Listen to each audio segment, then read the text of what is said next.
Grim Sunday morning, and you all must have seen the headlines. So let's start with a minute's silence. Yes.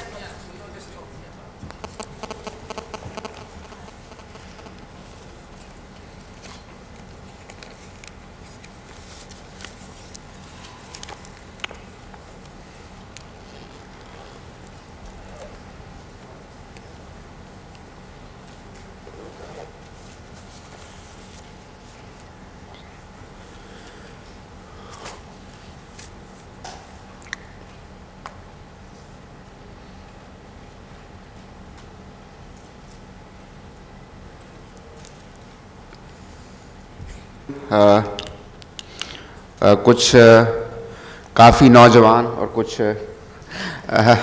अभी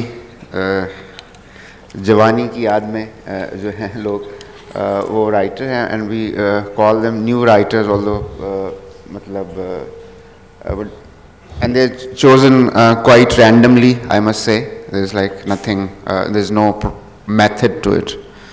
So if you're an emerging voice and young writer, and if you're sitting amongst the audience, and if you're saying that why aren't you here, so it's just bad luck. There's no, or you don't, or you're not friends with the right people.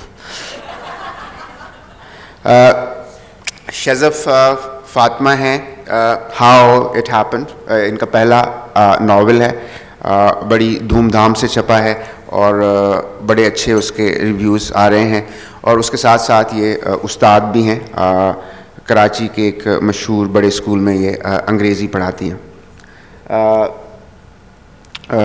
Kashif साहब की किताब है ममनू मौसमों की किताब, और ये एक अखबारी इदारे में काम करते हैं, एक नामालूम टीवी चैनल में काम करते हैं, क्योंकि जियो वाले कभी किसी और टीवी चैनल का नाम नहीं देते, तो we won't plug them, will just say कि एक अखबारी इदारे में सीनियर प्रोड्यूसर हैं और सीनियर सहाफ़ी हैं। मसूद आलम हमारे बहुत पुराने दोस्त हैं, BBC के सीनियर प्रोड्यूसर रहे हैं, आजकल ये सहाफ़ियों की तरबियत करते हैं, और इनकी किताब का नाम है चलो, जो कि एक सफ़री कहानियों की किताब है।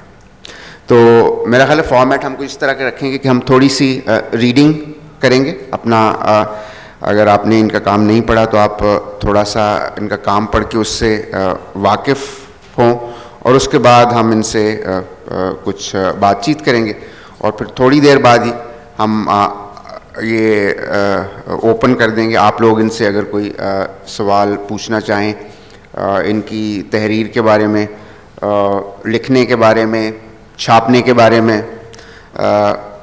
तो आप इनसे उस तरह की बातें कर सकते हैं। शाज़फ, आपसे शुरू करें। बिल्कुल। तो आप हमें कुछ पढ़ के सुनाएंगी? Sure. और अगर मुनासिब समझें तो उसका थोड़ा सा कॉन्टेक्स्ट भी हमें बता दीजिए कि जो आप पढ़ रही हैं उससे पहले क्या हो रहा है किताब में। जी, Assalamualaikum, thank you all of you for waking up today and coming and being here. I've written this book called How It Happened, and I define it very succinctly as a satire on arranged marriages. And it's basically the story of a very conservative Shia Sayyid family, जिसमें Sunni elements आ जाते हैं. So it is not a very political book, except there is a lot of family politics here. And the central character of this book is Dadi. And Dadi needs to search for a girl for her grandson, and she is looking for the perfect girl, and when she's asked what the perfect girl is, she has a list, and I'd like to read that list out to you. So here it is. There was a checklist by which Dadi made her choice. It was a series of rules and conditions that the potential candidate had to fulfill in order to be considered suitable. A, she must be fully female. I thought Dadi was pointing out the obvious, but was informed that in these days of confusion, even gender and sexuality must be clarified. The end of the world was coming, and this needed to be mentioned from the very outset. Number 2, she must not be what Dadi called the lesbian. Number 3, she absolutely must be a Sayyada. We Bandians, which is the name of the family, are Sayyads, and therefore we will not despoil our blessed blood with the offspring of anyone less exalted. Number 4, she must be a full virgin. Girls who have been kissed or have had boyfriends, shoyfriends, are only half or quarter virgins depending on the enthusiasm with which they partook of these scandalous pursuits. Number 5, she must be qualified to get a good job. However, she must not want to get a job. What are men for? She must be from a decent family. Now, the word decent opens up a vast subcategory that can be summarized thus. Her parents should be professionals like my parents. Doctors, lawyers, engineers are best. Businessmen, under some circumstances, can be allowed. Contractors are in nebulous territory. We haven't decided if they're respectable yet because they work too closely with the laborers. Pilots are totally unacceptable because we all know that when they are not flying planes, they are despoiling air hostesses. She should have studied in an all-girls school, since this would mitigate the chances of her having any boyfriends, shoyfriends. She must be shorter than grandson, Harun Bhai. She must have long, silky, thick hair as opposed to the curls that Harun has. We don't want the Bandian offspring to sport afros, thank you very much. She must not, however, under any circumstances be fat. She may be well endowed, but being well endowed is not the same as fatness. And she must dress well. She should not cover her head or wear a burqa like a fundo. Neither should she be so liberal that we are forced to stare at her cleavage all day long. A balance between modesty and modernity is a must. Needless to say, she mustn't be anything but dazzlingly fair. Thank you.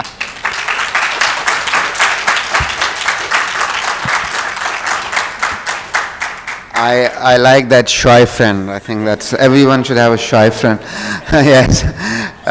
Thank you. That was brilliant. That was very entertaining. आप हमें ये बताएं कि what is the best thing about publishing a book, first book? आपको क्या सबसे अच्छी चीज़ अभी तक क्या लगी? मुझे अभी सबसे अच्छी चीज़ ये लगी कि I think it's definitely the responses I've been getting, and I'm not talking about the reviews, but I've got some lovely readers who are sending me emails and on Facebook, and they're saying the most wonderful things, like, you know, one should not read this book on a chair because if you're on a chair then you'll fall off the chair, so we need to read it on a cow takya, and so you know, there's stuff like that, and I think that makes my day every time. Okay, and you teach as well. I do. And you teach English. Yes, I do. And have your students read it, or have you kind of made them read it? I have not made them read it at all, but I was teaching them review writing. Okay. You know?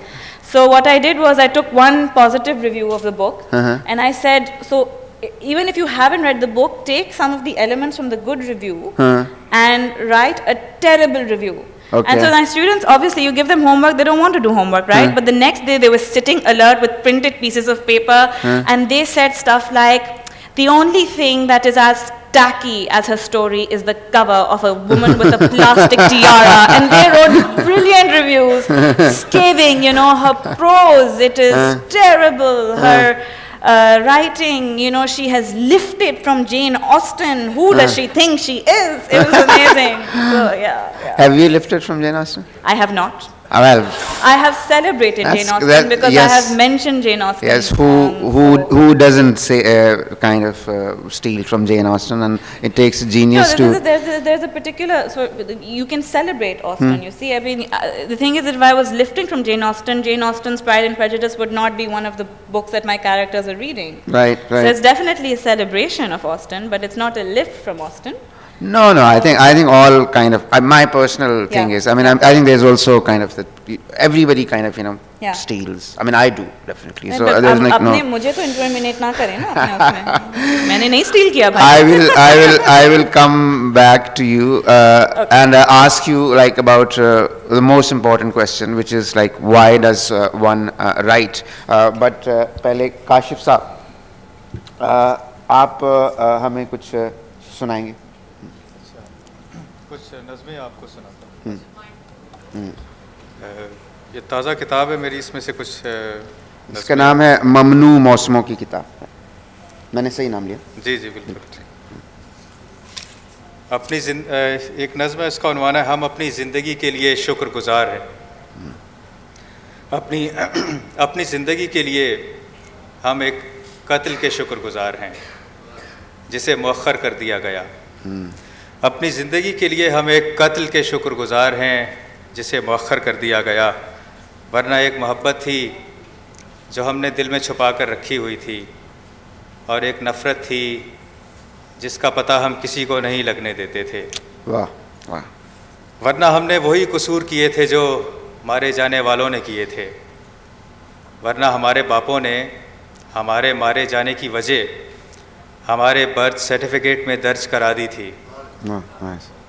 अपनी ज़िंदगी के लिए हम एक कत्ल के शुक्रगुज़ार हैं जिसे मौखर कर दिया गया, वरना हमें सिर्फ़ एक ख़ुदकुशी का ममनून रहना पड़ता जो हमने मुलतवी कर रखी थी।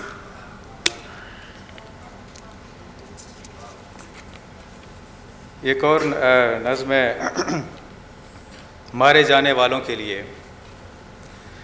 ये साल उन मारे जाने वालों के लिए दुआओं के साल के तौर पर मनाया जा रहा है जो पिछले बरस मारे गए।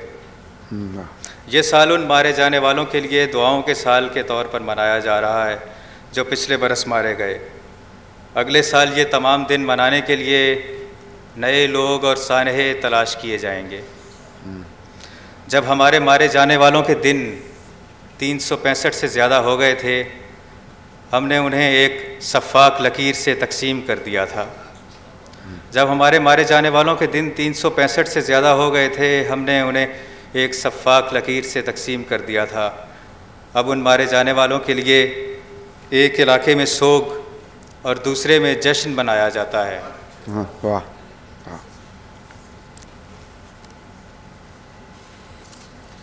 एक और नज़्म सुना देता हूँ। ये वो गिलगित जाते हुए कुछ वो लोग थे, वो उनको बस से उतार के, वैसे बैकग्राउंड तो नहीं बताना चाहिए, बहरहाल उन पर ये किताब के बाद की है। ये किताब में शामिल नहीं? नहीं, किताब में नहीं। ठीक। फायरिंग स्क्वाड के सामने। फायरिंग स्क्वाड के सामने वो ऐसे खड़े हुए थे जैसे बंदूकों से पानी के फव्वारे निकलने वाले हों। उनकी शेव बढ़ी हुई और कमर छिली हुई थी।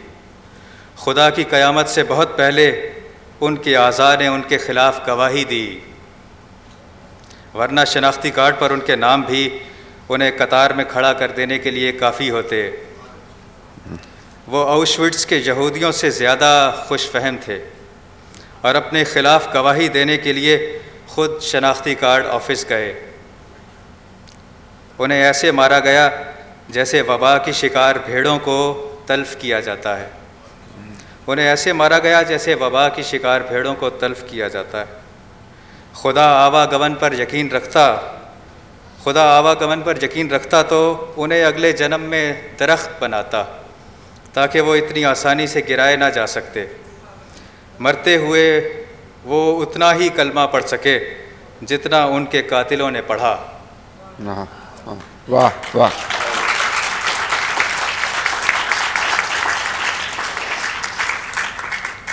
एक और सुना दें प्लीज।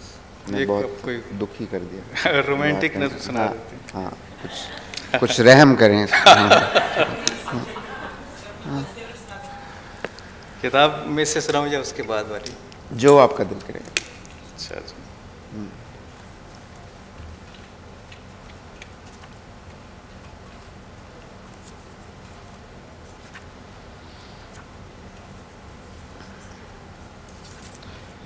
अगर तुम एक अहमरी लिबास में मबूस हो सको, तुम मेरे लिए एक अहमरी लिबास में मबूस हो सको, और मैं तुम्हें आँखों के किनारों से चुनना शुरू कर सकूं। तुम मेरी उंगलियों को अपनी पुश्त पर नायलून की दुरुस्ती से वाकिफ़ करा सको और मैं ये तहरीर अपनी पोरों पर उतार सकूं। तुम मेरी हथेलियों को अपनी कमर पर रुएं की रुईदगी से गुजार सको। मैं फसलों पर मौजन सुबह की हवा बन सकूं।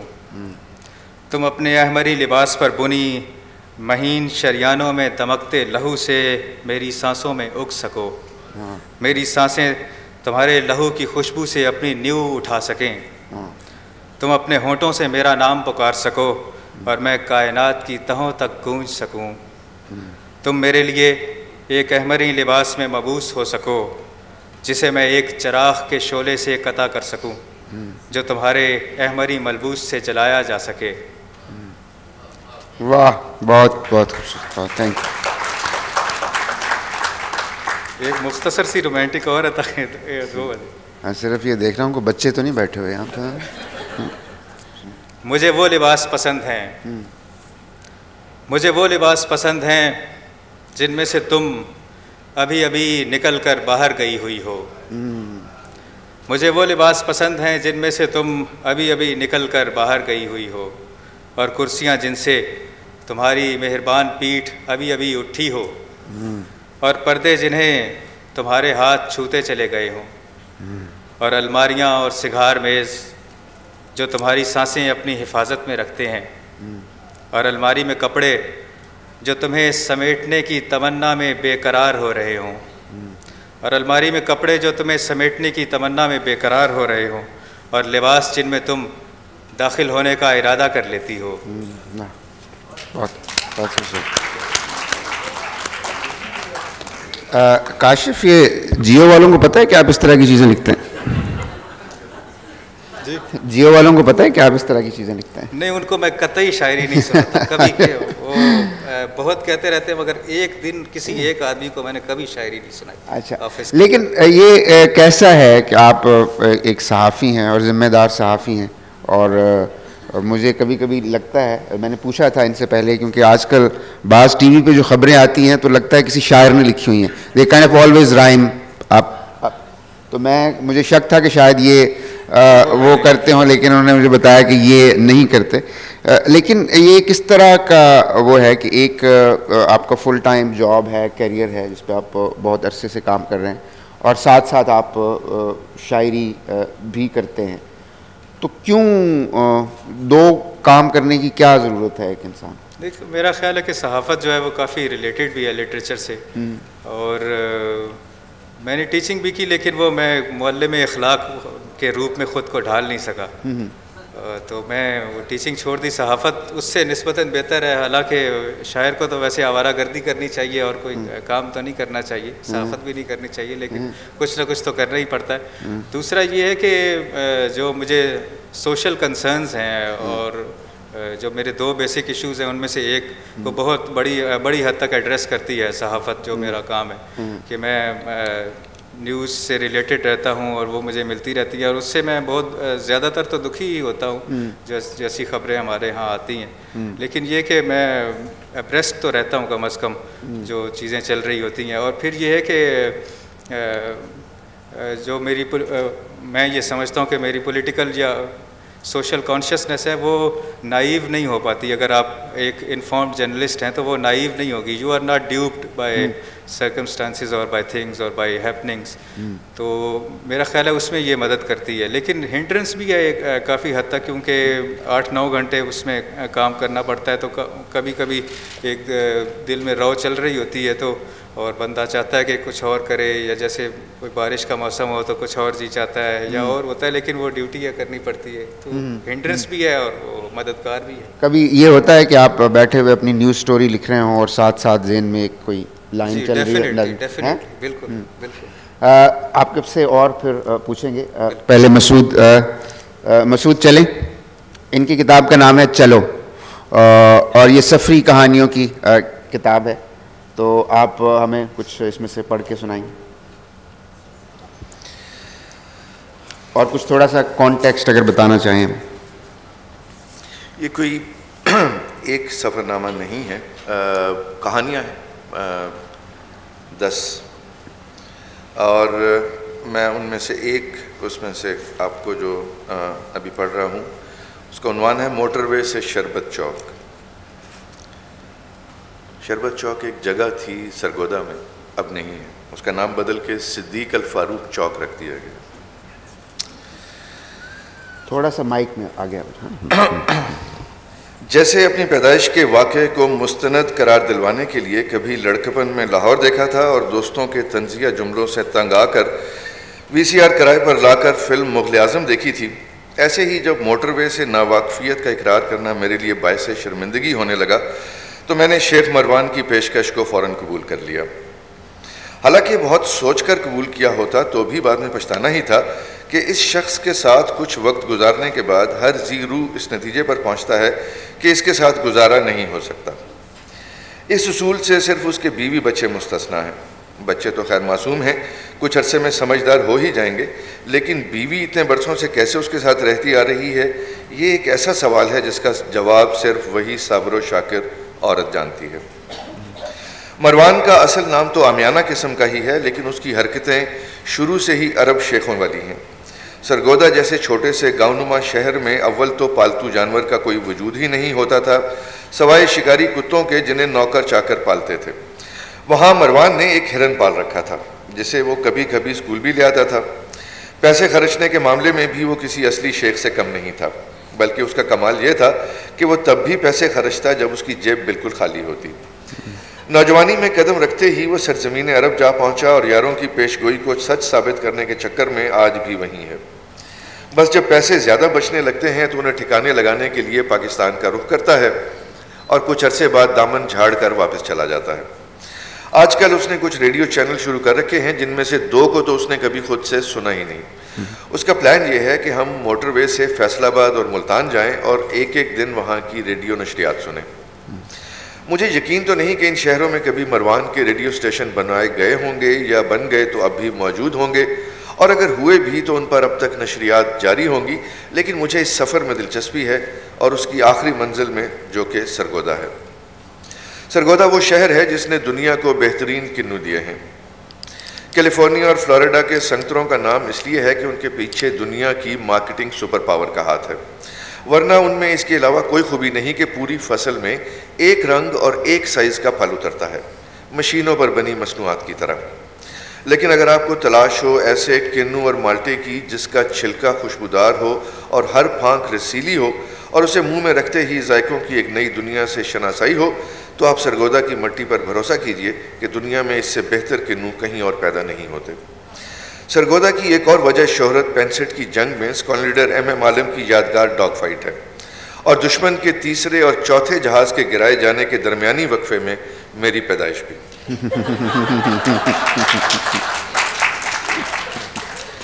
वैसे ये जहाज़ों की गिनती वाला मामला थोड़ा पेचीदा है। MM आलम ने जंग में दुश्मन के जहाज़ गिराने का रिकॉर्ड तो बना दिया, लेकिन आज तक इस पर इत्तफाक नहीं हो सका कि ये रिकॉर्ड था क्या। एयर कमोडोर कैसर तुफैल ने अपनी किताब great air battles of Pakistan air force में ये हिसाब कुछ यूँ समझाया है कि सरगोदा पर हमला करने वाले भारतीय हंटर तैयारों की 2 फॉर्मेशंस को आलम ने जा दबोचा और चंद मिनट की डॉग फाइट के बाद ऐलान किया कि उन्होंने 5 तैयारे मार गिराए हैं। जब तक आलम ने लैंड किया उनका कारनामा पूरे मुल्क में मशहूर हो चुका था। बाद की तहकीक से मालूम हुआ कि असल में उन्होंने 3 जहाज़ गिराए, जबकि बाकी 2 हिट तो हुए थे लेकिन बच निकलने में कामयाब हो गए।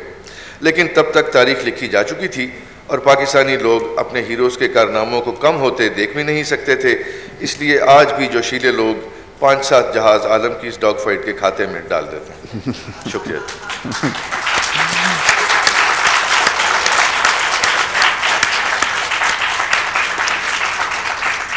बहुत शुक्रिया मसूद। मैं आपसे भी वही सवाल पूछूंगा जो मैंने काशिफ से पूछा था। आप भी एक सीनियर सहाफ़ी हैं, बहुत ही सीनियर हैं, तो आप को ये क्यों ज़रूरत महसूस हुई कि आप जो है एक तो ये कि सफ़र पे निकलें और फिर उस सफ़र के बारे में लिखें भी और फिर उसके बाद उसको छापें भी?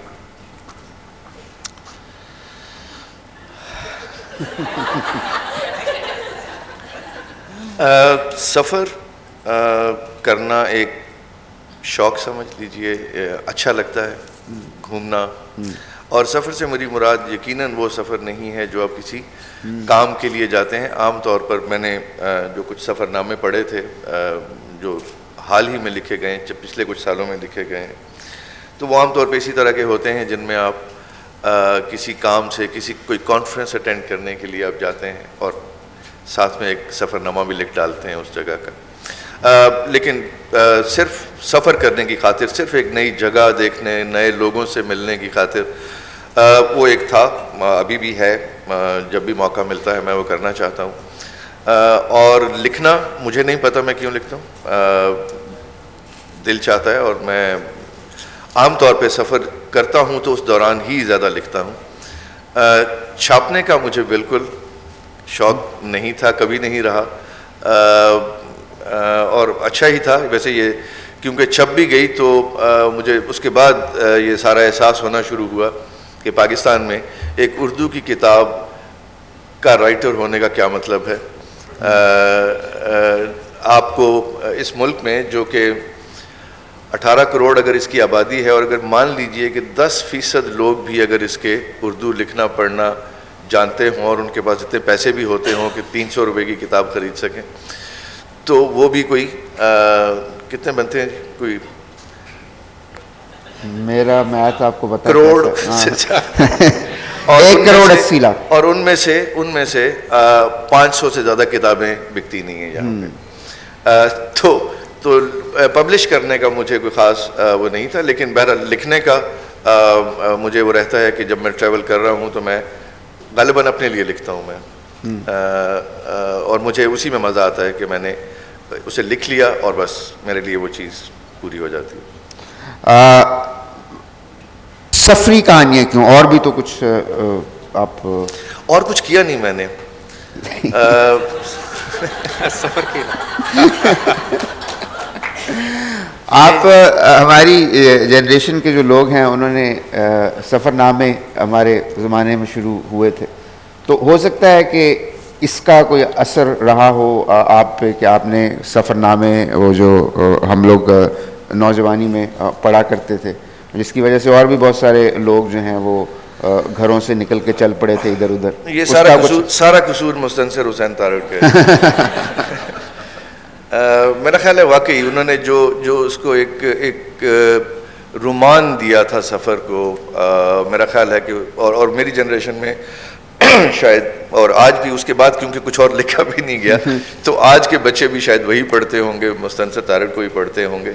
और उनके सफ़रनामे में एक ख़ास तरह की चाशनी थी, एक रुमान था उसमें दुनिया के बारे में, दुनिया जानने के बारे में। और शायद मुझे भी ये वहीं से ही मिला मुझे भी। ठीक।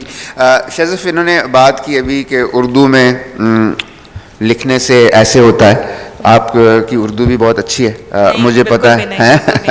बिल्कुल भी नहीं। ये एक पुराना पाकिस्तान में पब्लिसिटी स्टंट है, जिसने बड़ा आदमी होना होता है वो कहता है कि मुझे उर्दू नहीं आती।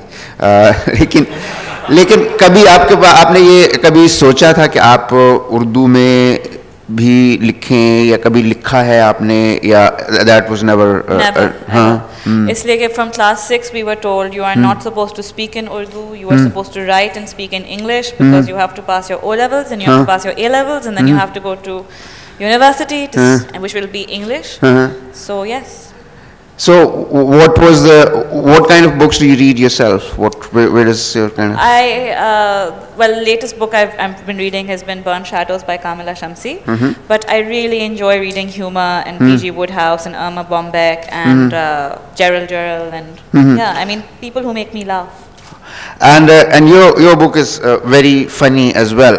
But one of the random critics that you kind of meet, and somebody was saying that, okay, it plays to certain kind of stereotypes that we have about families and about arranged marriages. And I know a lot of humor actually kind of does work on stereotypes. It takes stereotypes and takes them apart. Have you kind of heard or something like that? Anything kind of along those lines? Well, it's exactly what some of my students who wrote those reviews when I had not read the book said. Oh, it's stereotyped. So that's one of the best things that our reviewers have to say is that, oh, it's so cliched, it's so stereotyped. So, in fact, you know, when you wrote it, Mangoes, you're like, oh God, another Zia book. You know, I mean, everything is cliched. That's the normal reaction. And my point is, why not cliches? Why not stereotypes? Why not, forget stereotypes and cliches, those are negative terms. Why not familiarity? What's wrong with familiarity? I think great literature works in the way, I'm not calling myself great, my book Great Literature. I will do that in a better yes, way. please do that. Yes, please do that. But, you know, but I think literature works when you recognize yourself in the book, and then you also, that's when you start participating in the story and getting involved in the story. And that's when the story becomes real to you. And that's the kind of stuff that I read. And so if the characters suck me in, it's because somewhere I see an aspect of myself or my life in them. So that's familiar. You can call it cliched, but it's not. I mean, as a great writer said, which is only that all great stories are basically family stories, because that's where the most intense politics happen. That's where the most like intense love happens. That's where, like, you know, murder happens. That's where backstabbing happens. And are you working on something else now? I am. I'm midway through my second novel, but I also, because of my teaching is pretty exhausting, and it takes a lot from you. So the kind of energies that I have to devote to this novel, I'm not getting the time. So it's going to take some time before it comes out, but I'm excited about it, yes. What's it about? Can you share us? Let's plug it. Do you have a title for it yet? We have no title for it yet, as usual, but it's basically, I mean, I'm always thinking about how everything is, you know, when something happens, to kala jadoo ho gaya, or something happens, so there was a jinn. I remember, I once went to pick up a friend. We used to carpool. So early in the morning, I sat there in a corridor, and so the mother comes, "Ke haan, beta, Sana's just getting ready. But you know, if you hear anything from the drawing room, those are jinns. So don't worry. Just say go to your room, and they'll go to you." And you know, and she walks off, and I'm sitting there alone in this isolated corridor, going, "There are jinns here, or is she mad?" And I guess that's what I'm trying to figure out. So, in this book. do you believe in Kala Jadoo? Do you believe in Kala Jadoo? हाँ, बहुत लोग कर रहे हैं. नहीं, do you believe in? हाँ, मैं कह रही हूँ कि लोग कर रहे हैं. आपके ऊपर? हाँ. या अल्लाह खैर. तो उसका क्या किया जाए? उसके लिए हम लोग मिलके कुछ वजीफा पढ़ें सर. हाँ, बिल्कुल, बिल्कुल. But are you, we talked about in the beginning, that your kind of, the kind of response that you've got for the book. And that's very touching, I think, because after you kind of, because you spend a lot of time by yourself writing the book, and then when it goes out in the world, and somebody is touched by it, or it makes somebody laugh, or it makes somebody cry, that is what it is all about. But what about the process of kind of from writing to the publishing? How was, if you can share a bit of that Sure. You know, I think this is a constant theme that I see throughout this festival. That there are lots of aspiring writers who come and they ask questions about how to get published. And, last year, I was one of those writers. I had a manuscript. I was at KLF and I got up in front of a panel and I said, I have a manuscript. What am I supposed to do? And I got no advice, you know. And I think that no advice. No, I was told that बाद में बताऊंगी आपको. Okay, ठीक है. So, but the thing is that, you know, I mean, the point was that I was told that, you know, you have to take rejection. I was like, I would love to take rejection if I knew who to submit to. Okay. You know? So that was really hard because actually what we are not told is that writing is half of the job and it's a tough job. But getting published is a whole other process that you have to acquaint yourself with. Right, right. You need a good editor. Right. You need to, you know, the way you apply to colleges, you need to apply for agents. And they will help you. Right. Because it's you can't go at it alone. Okay. And I feel that that's really, really important. But was it relatively kind of easy, difficult? Because I had written this a long time ago. I wrote this when I was 26. It wasn't that long ago. But yes. it was not recent. So Okay. so basically what happened was that so I wrote it and then I buried it. I said that, you know, I don't know how to get this published. But I did knock on a few doors, and there was this. I mean, I don't know. I didn't know how. Nobody was helping, but I came across the right people fairly late. Okay.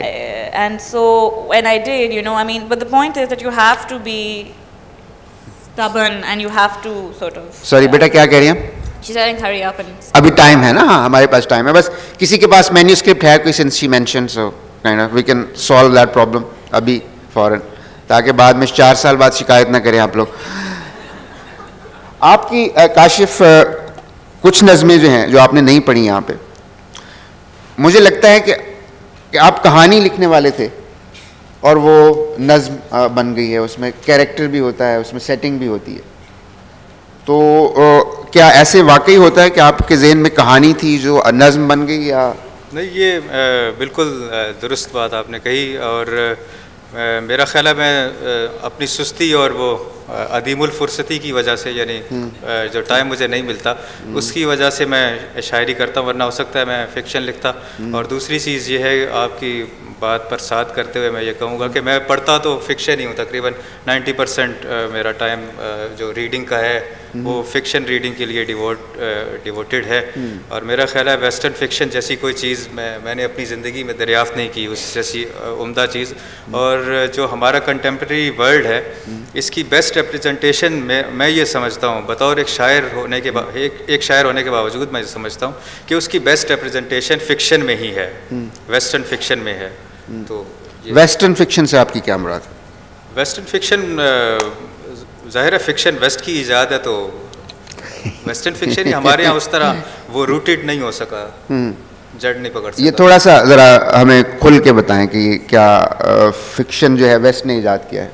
Fiction तो मेरा novel या short story जो है waste की इजाद है. वैसे इस पर और लंबी बात हो सकती है. आपको पता है कि इंतज़ार हुसैन साहब आपको कितना डांटेंगे इस पर? नहीं, मुझे मालूम है कि उनका क्या है नज़रिया, मगर मैं उससे इत्तेफाक नहीं करता. मेरा ख्याल है कि फ़िक्शन प्योरली वेस्ट की वो है, और मैं जो नसरी नज़म लिखता हूँ वो भी वेस्ट की इजाद है. मुझे वेस्टर्नाइज एक आप कह सकते हैं किसी मगरिब ज़दा नौजवान जिसे कहते हैं. आप हमें नज़्म एक और सुनाए. मेरा ख्याल है वैसे हम मेरा ख्याल है अब मैं आपको और डिप्रेस नहीं करूँगा, कुछ खुशगवार नज़्में आपको सुना देता हूँ. तो जब तुम मेरी आँखों के पास आ जाती हो,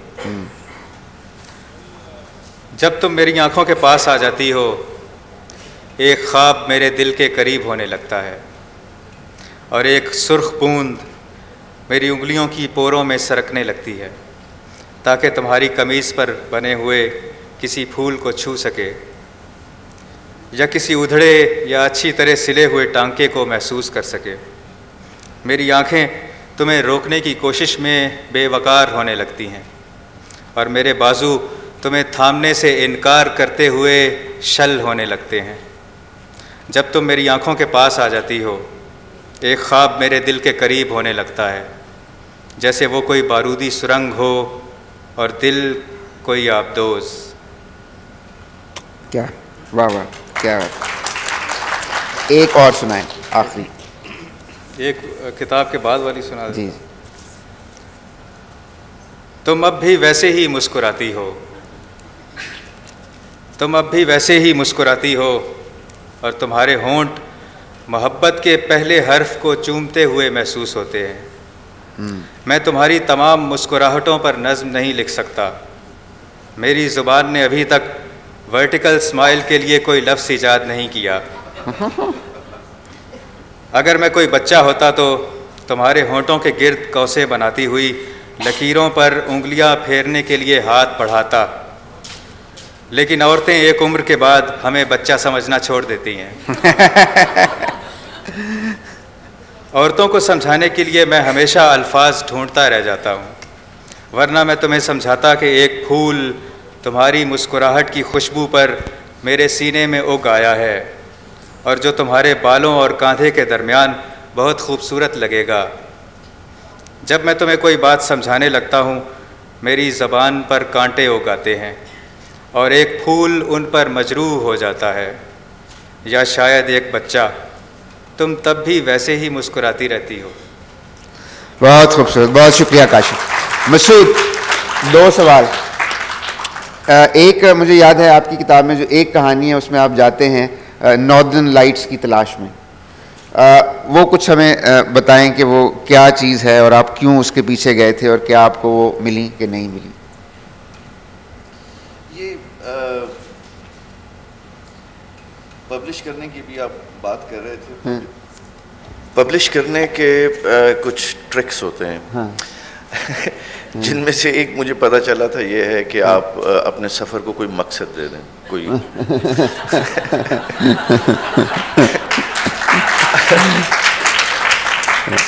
आम तौर पे मैंने कभी किसी मकसद से सफ़र नहीं किया, लेकिन पब्लिश करने के लिए मुझे एक मकसद से सफ़र करना पड़ा था। ये वो मकसद जो मैंने तलाश किया था और अपने लिए बनाया था। ये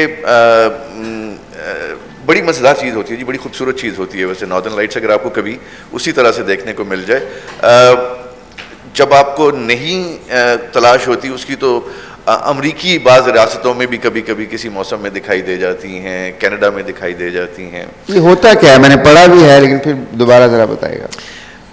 थोड़ी साइंस है इसमें कि जो पार्टिकल्स आपके एटमॉस्फेयर में दाखिल हो रहे हैं वो एक ख़ास, अगर उन्हें वो कंडीशंस मिलें तो वो लुमिनस हो जाते हैं, चमकने लगते हैं और वो मुख्तलिफ़ किस्म के रंग उसमें बन जाते हैं। तो वो लहरें सी बन जाती हैं। उसके अंदर सब्ज़ ज़्यादा होता है, लेकिन जामुनी रंग भी होता है, उसमें रेडिश भी होती हैं, और वो एक बड़ा जैसे एक पूरा आसमान स्टेज बन जाता है और उसके अंदर रंगों की लहरें, वो उसके कोई ख़ास साल का कुछ हिस्सा भी होता है, कुछ कंडीशंस होती हैं जो मैं पूरी करके उन्हें जाके वहीं पे देखना चाह रहा था जहाँ पे उनके देखे जाने का सबसे ज़्यादा इम्कान है। इससे आगे कौन सी जगह है वो? कौन सी जगह? जनरली नॉर्थ पोल से आप जितना करीब होते जाते हैं तो स्कैंडिनेविया, स्वीडन, नॉर्वे, ज़्यादा आपको फिनलैंड, जहाँ पे आपको ज़्यादा वो जगह मिलती हैं। आपको नज़र आई कि नहीं? आई डोंट नो, मुझे ये बताना चाहिए कि नहीं? नहीं, हाँ, क्योंकि ये मकसद था ना जी, ये किताब लिखने का मकसद। हाँ, फिर किताब पढ़ने का मकसद ख़त्म हो जाएगा। हाँ, दूसरा सवाल मेरा जो था, एक आम तौर पे एक हमारी फोक कन्वेंशनल विजडम भी है कि सफ़र वसीला ज़फ़र है, जो इल्म हासिल करो चाहे चीन जाना पड़े वगैरह वगैरह। तो वाकई अगर आप सफ़र करते हैं तो उसके बाद क्या आप वाकई आपके तजर्बे में इजाफा होता है? आप ज़्यादा पहले से सियाने हो जाते हैं? आपकी ज़िंदगी में थोड़ी डेप्थ आती है या नहीं आती? मुझे देख के तो आपको नहीं लगता होगा। नहीं, मेरा नहीं ख्याल कि उससे कोई फ़र्क पड़ता है। आप वो कहते हैं ना जी कि अगर आप जो सरगोदा में चल रहा होता है वो लंदन में भी चल रहा ही होता है। लेकिन ये ज़रूर है कि आप इंसानों से, मेरा ख्याल है जगह को ख़ास मुख्तलिफ नहीं होती, और जगहों में कोई ख़ास इतनी शायद कोई मज़ा भी नहीं होता, लोगों में मज़ा होता है। आप जो दुनिया घूमते हैं तो असल में आप दुनिया के जो और इलाकों में लोग रहते हैं, आप असल में उनसे जुड़ रहे होते हैं, और जो सारा मज़ा है इसके अंदर सफ़र का वो यही होता है कि कितने मुख्तलिफ़ किस्म के, जो देखने में मुख्तलिफ लगते हैं, सुनने में मुख्तलिफ लगते हैं, लेकिन वो मज़ा होता है उन लोगों से जुड़ने का और जानने का। बहुत शुक्रिया मसूद। हम आप में से कोई सवाल, इनमें से किसी तरह का इनकी किताब के बारे में, लिखने के बारे में, पढ़ने के बारे में, किसी भी चीज़ के बारे में, प्लीज़, माइक हमारे पास मौजूद है। अज़रा आप ही पूछ लें, अज़रा को दें माइक।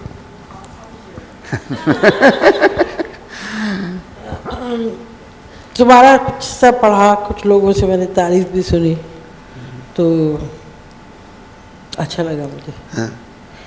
तो मैं ये पूछ रही हूँ कि जैसे तुमने शायद कुछ दुनिया देख ली होगी, तुम कनाडा भी गए, लंदन भी रहे, तो अब ऐसे नहीं हो सकता कि तुम एक सफ़रनामा यूँ लिखो कि जो तुम्हारे ख्वाबों पर मुश्तमिल हो, कि तुम सफ़र कर रहे हो किसी नामालूम जगह पर जो लोगों ने भी दरियाफ्त नहीं की है। समझ आई? नहीं, जरा हाँ, एक ऐसा सफ़रनामा लिखो जिसमें तुम्हारे ख्वाब हों, कोई सड़क हो, गलियां हो, कूचे हो, अजनबी लोग हो और तुम हो। लिख सकते हो? जी बेहतर, लिखूंगा जी। कोई और? ये आगे इनको माइक दीजिएगा please.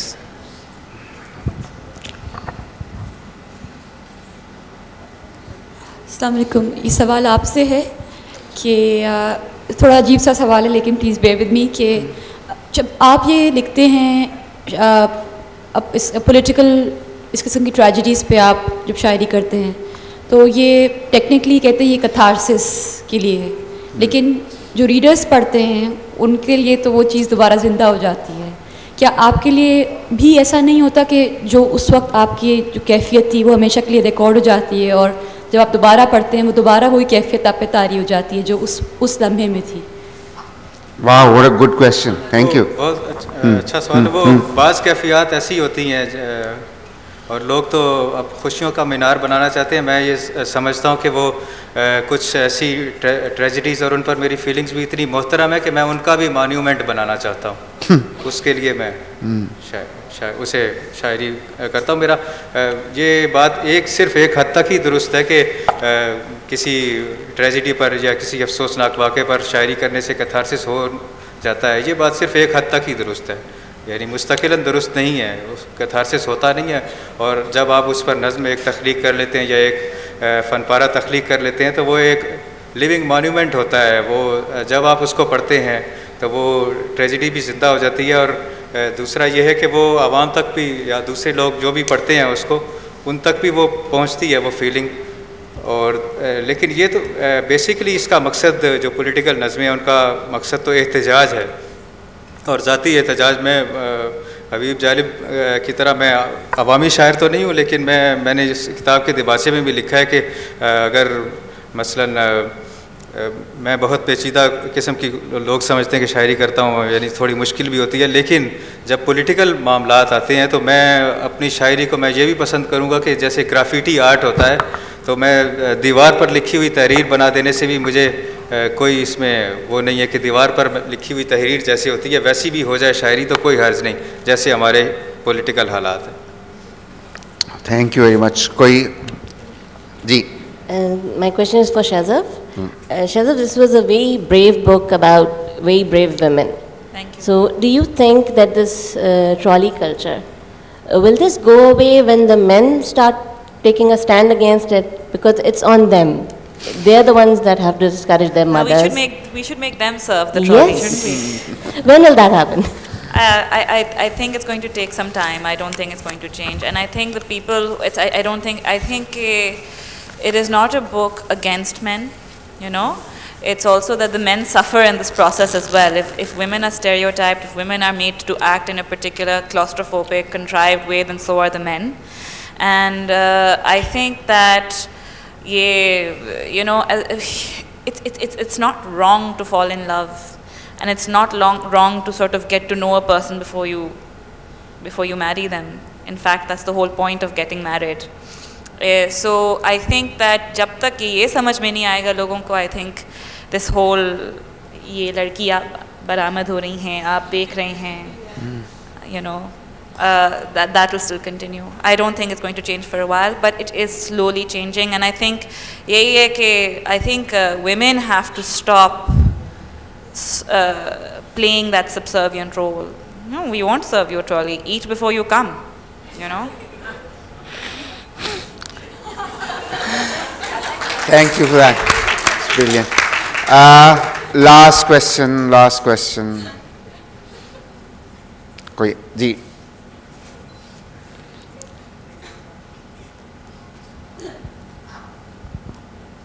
My question is for Ms. Shazaf. Yes. Okay. So your book is it only written from the Pakistani perspective? Do you think people from other countries can also relate to it? The entire rishta market and this trolley culture and everything? Well, my first reader, my second reader was American. He loved it and he got it. And I think that there's a lot of curiosity. You know, they ask and they, you know, the assumption that a lot of my foreign friends had was that, you know, you just show up at a wedding and you turn around and ye aapke dulha hain, you know, that's not what happens. But at the same time, it's still, you do get to see the person, you do get to meet the person, but even that is very contrived and it's very superficial. So I feel that, yes, I think it'll be an interesting lens for them to see the society from. Yeah, I do think that they are going to like the book. Yeah. एक आखिरी जी. You don't.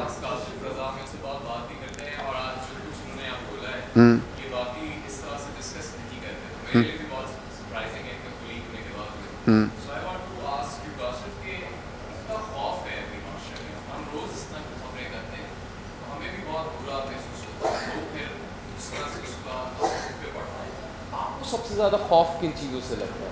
Because अब तो शायद इतना बढ़ गया है हमारे लिए. कल भी एक वाक़या हुआ, इतने लोग मरे, लेकिन कुछ देर के बाद वो खबर चला के हमें ख़त्म करनी पड़ी कि लोग कहेंगे कि खबर के पीछे पड़ गए. 100 से ज़्यादा लोग ज़ख्मी हो गए, ऑलमोस्ट 100 के करीब मर गए. लेकिन अब ये कहा कि यार कितना चलाए, रोज़ ही मर गए. तो आपको खौफ नहीं आता इन चीज़ों से जब आप लिखते हैं? What haunts you most? नहीं, खौफ तो मुझे खौफ का तो मैंने नहीं तज़किया किया. खौफ बस मुझे ये है कि मैं उस लॉट में, उस मुकद्दर में शरीक हूँ अपने हमवतनों का. तो जैसा उनका मुकद्दर है, उस मुकद्दर में चूँकि शरीक हूँ, इस वजह से मुझे खौफ इतना नहीं होता कि जो कुछ उनके साथ हो रहा है अगर कभी हमारे साथ हो गया तो चूँकि दूसरे के साथ हो रहा है तो मे भी हमारे साथ भी हो सकता है. दूसरा ये है कि मैं उससे निकल भी आता हूँ, उससे जो डिप्रेशन है उससे निकल भी आता हूँ, क्योंकि दो चीज़ें जो हैं वो मुझे एक दूसरे की तरफ खींचती रहती हैं. तो एक तो मुझे गुस्सा बहुत आता है, दूसरा प्यार बहुत आता है. तो वो डायलॉग जाके मुझे गुस्से से डर नहीं लगता, प्यार से डर लगता है. तो ये जी एक पूछ लें आप.